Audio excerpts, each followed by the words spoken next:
Hey everyone, Bates here. Give you a quick intro to this video. It's just a review video for Monster-Mania 43. The whole backing video is just the vendor rooms. I did not get any footage this year of the guest rooms, but I got as much footage of all the vendors for you guys as I could. And then the audio is just me and my buddy Stefan from Sweden, just kind of going over our weekend and what we thought of the convention. This was really his first horror convention, and honestly, his first trip to the United States. So it was a pretty cool experience for him, and I hope you guys just enjoy the video, enjoy us rambling, and also make sure that you guys check out the panels from that convention, the Robert Englund panel and the Hellraiser reunion panel with surprise guest Clive Barker. They are both up live right now on the Dead Entertainment channel, so please go and check those out. They were both fantastic Q&As, and I think you guys will really enjoy them. Make sure you also subscribe to the Dead Entertainment YouTube channel and like these videos. The panel videos always seem to be a hit on this channel, so I'm going to keep recording them as long as you guys keep liking them. All right, enough with the jibber jabber. On to the review. All right, so we are here to talk about Monster-Mania Con 43, which at the time of this recording was this past weekend over in Cherry Hill, New Jersey. And the last time I reviewed a Monster-Mania, it was a couple Monster-Manias ago, and it was not a very good review. Yeah, it was a really bad time, that convention. That was, I think, 39, if I'm not mistaken. But I am happy to say that this time went much, much, much smoother. And what you are currently watching is just an overview of all the vendors that were there this weekend. I tried to get a good shot of everything that they were selling and then their contact info in case anyone watching this video liked what they saw and they kind of wanted to maybe contact one of these vendors and buy something. If you don't see any vendor info for a particular vendor you are interested in, just leave a comment on this video and I will see what I can do for you. Joining me on this review is my guest from Sweden. You'll recognize him from our last couple of live commentaries. And this would be really his first real trip to the United States and his first real experience with a American horror convention. Stefan, what was your initial just reaction and thoughts on how this convention was handled? Initially, I think everything went pretty smoothly. They were a little bit overboard with scanning the armbands, but other than that, everything went smoothly. There was space to walk around. You didn't have to get crowded in somewhere, and you could always get out if it was too hot or something like that. So it seemed to be really smooth in how it was handled. But I don't have a lot of experience of other cons, so yeah, that's true. And if you're hearing any other noises, that would be our other co-host, little baby Bates. He was getting cranky and he wanted to join us, but he's not going to have much input since he wasn't there this weekend. So I don't know why you wanted to join us, but yes, it was way less crowded than the last couple of cons, especially as I said, Monster-Mania 39, where I did not give it a glowing review, but I'm happy to say that there were no incidents this year. I didn't get, pretty much banned from the hotel for 3 hours because everything got shut down. It wasn't overcrowded. It really didn't smell that bad this year because that happens. people took showers before. Yeah, they went there. and threw on some deodorant, so it wasn't too bad. As usual, the biggest complaint I would have to say is probably that the headlining guests, which were Robert Englund and Clive Barker, had long lines for their autographs, and that's common. Every headlining guest, whether it's Robert Englund or Bruce Campbell or any other bigger names like that for these shows, they always have long waits, and there's just nothing you're gonna be able to do about that, because everyone wants to meet them. Everybody wants to get something signed. Um, Yeah, I think the only problem with Robert Englund's line was the lack of information on what's going on, because we sat in the same spot for 2 hours or something before I gave up on that. yeah, that's when it comes to managing the headlining guests, sometimes they're a little bit understaffed in that area, and not everybody has the proper information to feed to the fans who are waiting. So, that's not an uncommon issue, sadly. Hopefully they fix it a little bit in the future, but I'm not entirely sure how they're going to do that. But as you mentioned before, getting in and out, getting into the con, every time you wanted to go into the vendor room or one of the guest rooms or something, they had to scan your wristband.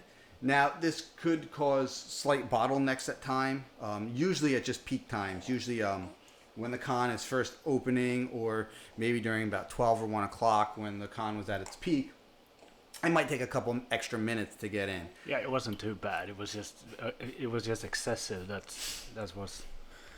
And this was a way to kind of just keep it filtered a little bit and make sure nobody was sneaking in or using fake wristbands, which has been a problem before.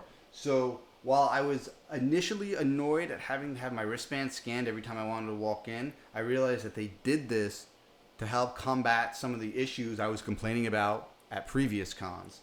So it quickly went from being an annoyance to something that I quickly accepted and didn't really mind at all. No, it wasn't much of a problem, really. Now, they had a pretty good guest list this year.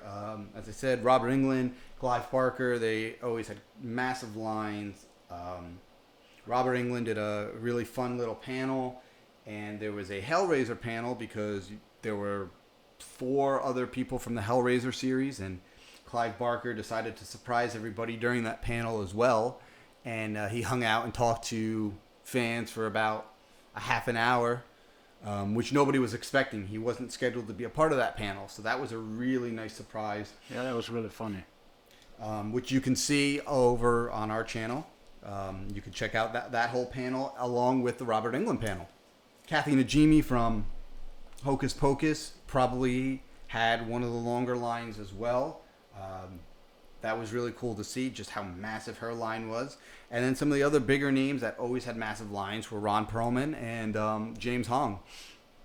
Now, as far as the other guests go, a lot of them were returning guests. You got your Tony Todd is almost always there. Daniel Harris is almost always there. Kane Hodder.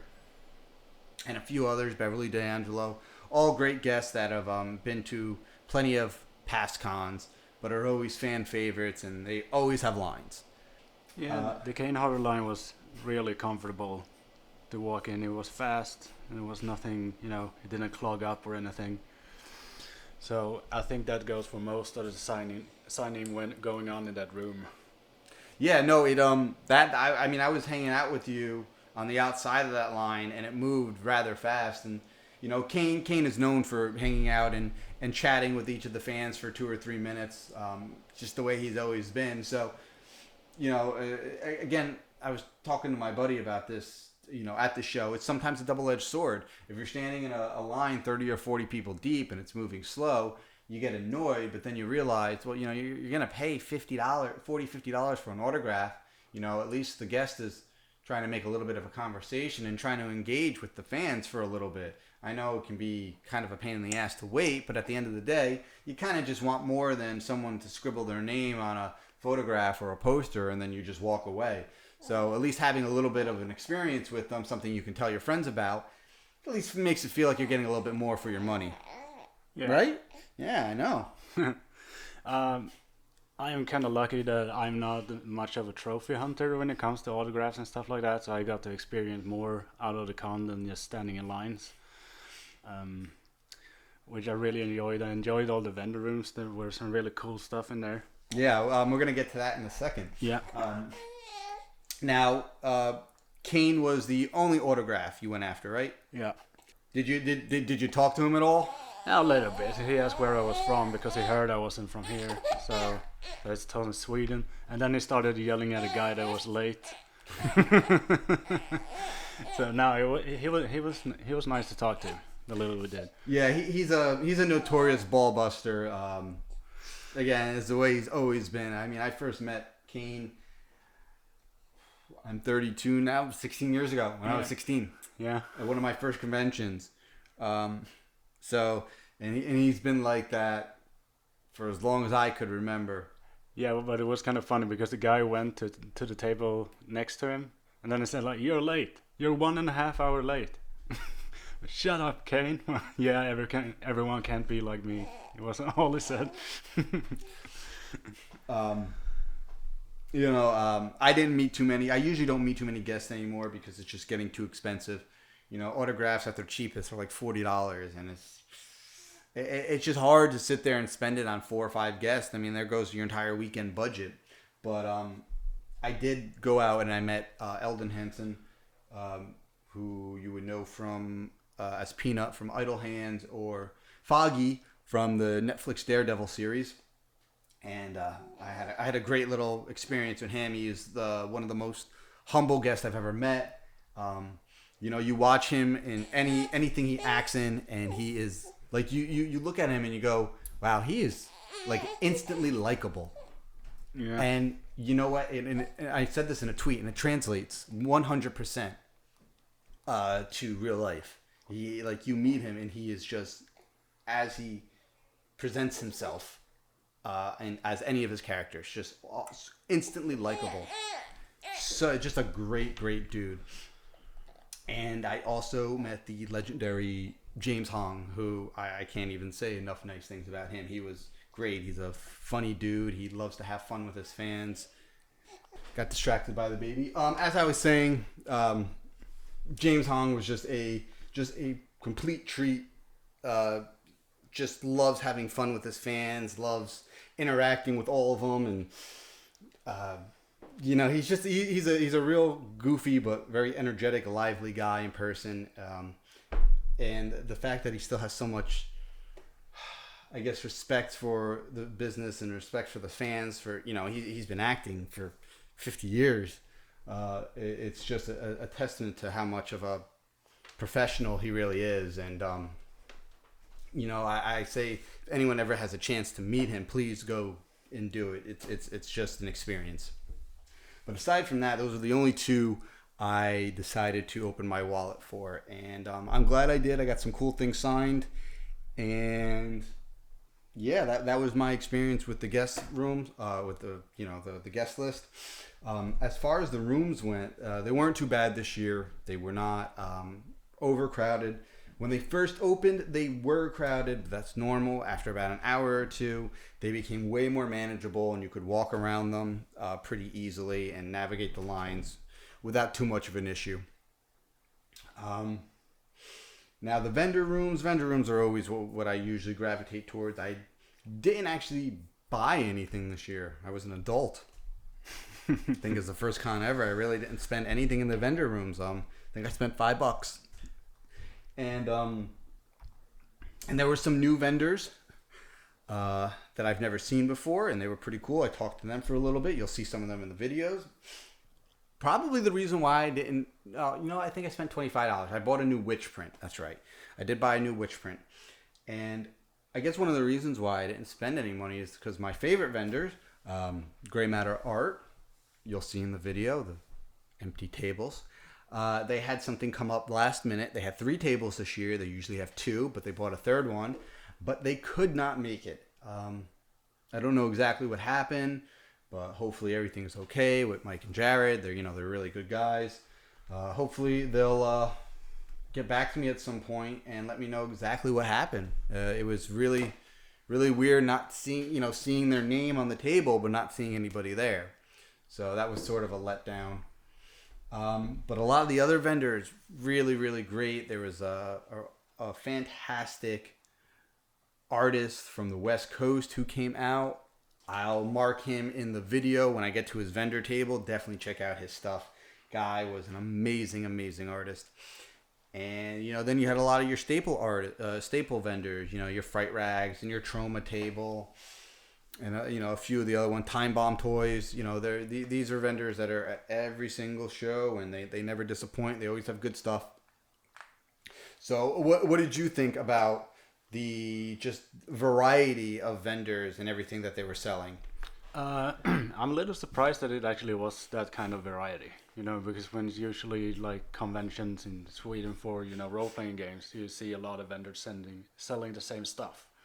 But it was very varied here. I found a lot of stuff like t-shirts and keychains and stuff like that. Patches. And patches for my jacket that I got. And every vendor really had a big, variety of things with them. So it never got boring going around and looking at it. But I also had to consider what I can take home. So otherwise, I would spend more money, I think. Yeah, you and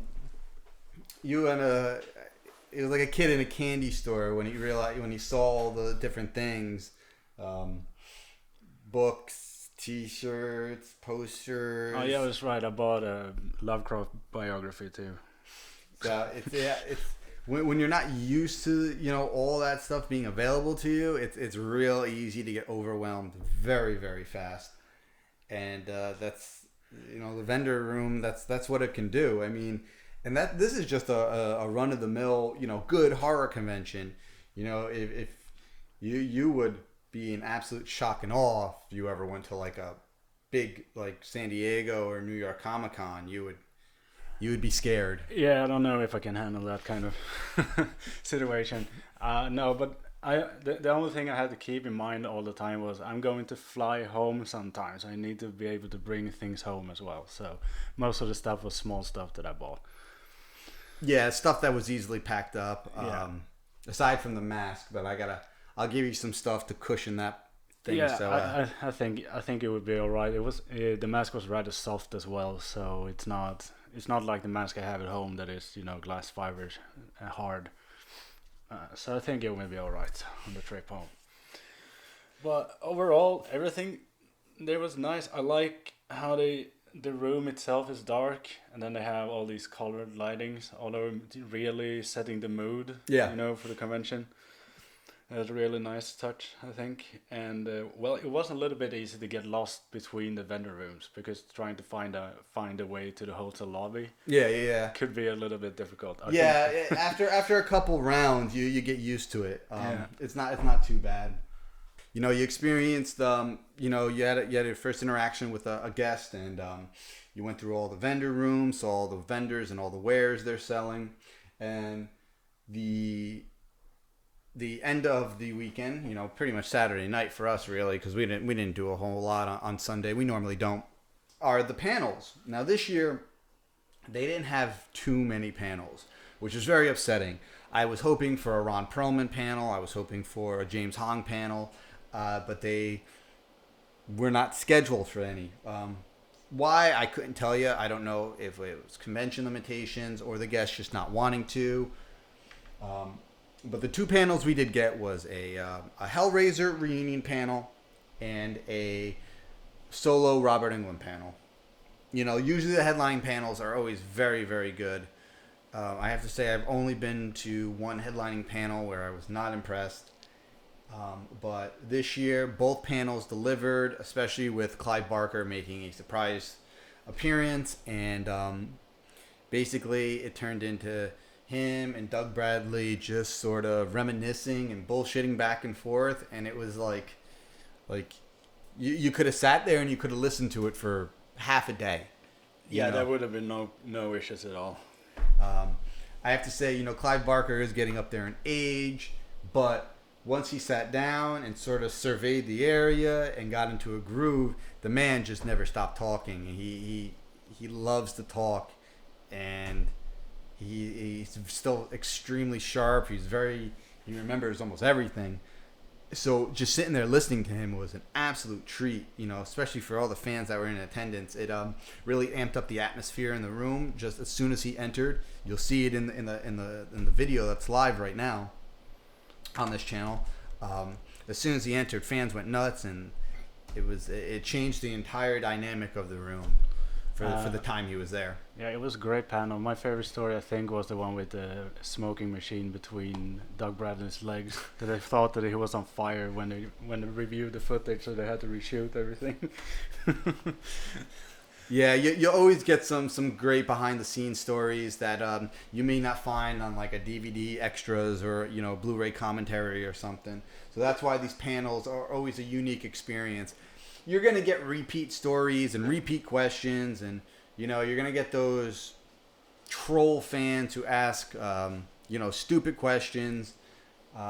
Sometimes the guests really get fed up with them. Other times they roll with the punches. A good example of that would be during the Robert Englund panel. One guest, had to be that person, and they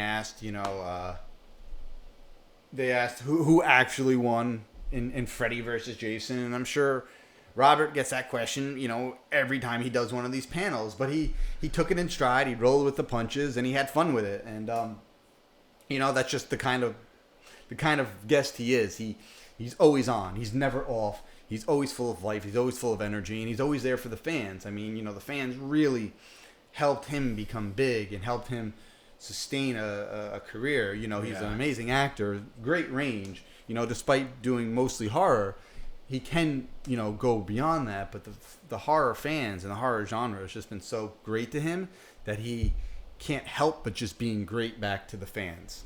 Yeah, it really showed. But like when you get questions like that and you are a guest like Robert Englund is, I think that if you don't start having fun with these dumb questions, you are gonna go insane eventually. Like, it's self-treatment, really.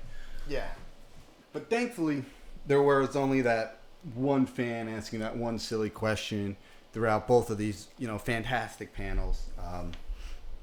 So there were really no awkwardness within the panels itself, which was nice. Sometimes you'll get a couple fans that just ask just the dumbest questions, and it really just brings down the entire room. But thankfully that really didn't happen this year. Everything went really smooth. Overall, the atmosphere of the convention this year was fantastic. They have cleaned up a lot of the problems I complained about in my previous video. I believe that was just on my channel, not on the Dead Entertainment channel. The overcrowding, there was not overcrowded at all. They had limits for the tickets for each day, and once they sold the limit, that was it. It was sold out. Saturday was sold out, and despite it being sold out, it was still more than enough room to walk around. We had no problems, no fire marshal this year closing shit down, no getting locked outside the hotel for 3 hours. It was and the atmosphere was great. There was as far as I know, there were no real altercations or any issues. Nobody breaking windows in the parking lots. I know some fans were getting a little angry Friday night. Clive Barker and Robert Englund and their lines. Things weren't being managed properly, as we said in the beginning of this review, but that is not uncommon. You really come to expect that with the bigger guest. It's just sometimes it's hard to manage. And Robert and, from what I could tell, Clive are two guests that like to interact with their fans. So sometimes one fan, they may get one thing signed, and it could take 5 minutes if they end up talking with the guest. And again, at the end of the day, you're dropping $60, $70, $80 on these headlining guests. You want something to remember, The only complaint I would have is that some of these fans will go to these guests, and not just the headlining guest, any guest. I had a fan in front of me for when I was waiting for James Hong who had 8 things to get signed. Yeah. Now, some people are ridiculous. Now, they're paying for each item. They dropped, you're talking $400 in autographs for one person. So, it's more power to them. They have that money to spend, whatever. Who am I to judge? But again, you're also, that took 10 to 15 minutes for that one person, and you're holding up the line for 40, 50 other people who are, being very patient, very calm, and they got to sit there and they got to watch this person in front of them. They got to watch you keep pulling out poster after poster, or figure, or DVD cover, or Yeah. Blu-ray cover. I think the Robert Englund line, they eventually limited the items to one. They did. Because they couldn't manage, because people had entire bags with shit they wanted to have signed, and I was just sitting there like, I have nothing with me. I'm gonna take a photograph or something. But I eventually dropped out of that line, but that's because I have a problem sitting still. So that I wanted to experience the convention, not the line. Yep, and I completely understand. A lot of these convention goers are seasoned convention goers, so they've experienced everything that a convention has to offer, 10, 20, 30 times over. So, going and standing in lines for the guest is now their convention. That's what they do. Yeah. We don't do that anymore. We did that in the beginning. We did that, back when the most expensive autograph would be a $20 autograph. I remember when I used to get $5, $10 autographs from Kane Hodder. Tom Savini was free if you brought him your own item.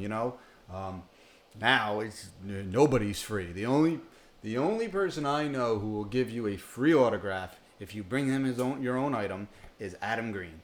He has made it a point.